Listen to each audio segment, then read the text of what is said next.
lived here most of my life. I was a good student, homecoming king, and popular. Grew up in Callahan. It started when I was in my early 20s.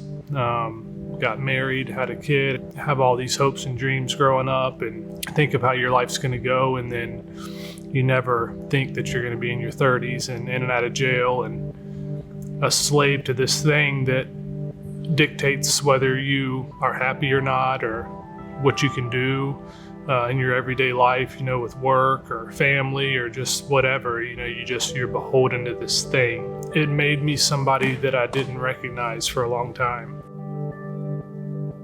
I had some back problems. When you're in your early 20s, you trust doctors. They're saying this, I guess this is okay.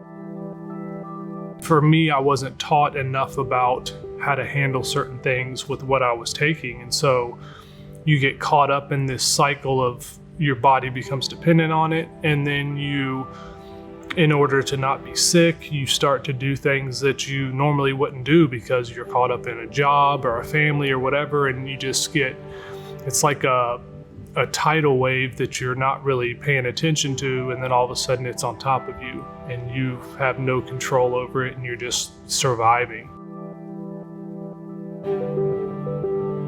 Growing up, the way I grew up, you thought of drug addiction as this thing of these people have just thrown away their lives and why can't they get it together? What's going on? It can touch someone who grew up in a broken home and had no love and they're searching for something. It can happen to them, and it can happen to someone who grew up like myself. I was a divorced family, but a loving home, had great step parents and was good in sports, did good in school. When you do kind of finally figure out you do have a problem, there's this battle that's going on inside of the physical part of it, I don't want to be sick and I've got to maintain this whatever's going on in my life. You feel like, well, I have a doctor gave it to me, it's okay. And then all of a sudden you're going to the street and looking for things. When that was happening, pill mills were really bad and it was really easy to gain access to things. It's everywhere because it's so easy to distribute. It's so easy to take. It could be the lady that you've worked with for 10 years that's struggling with something and you have no idea.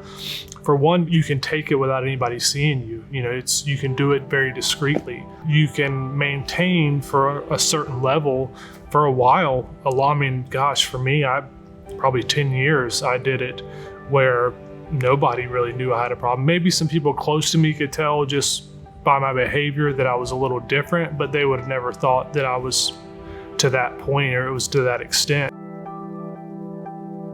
If you don't think it's here, it is. It's definitely here and it's bad. And so if you don't think it is, it most definitely is.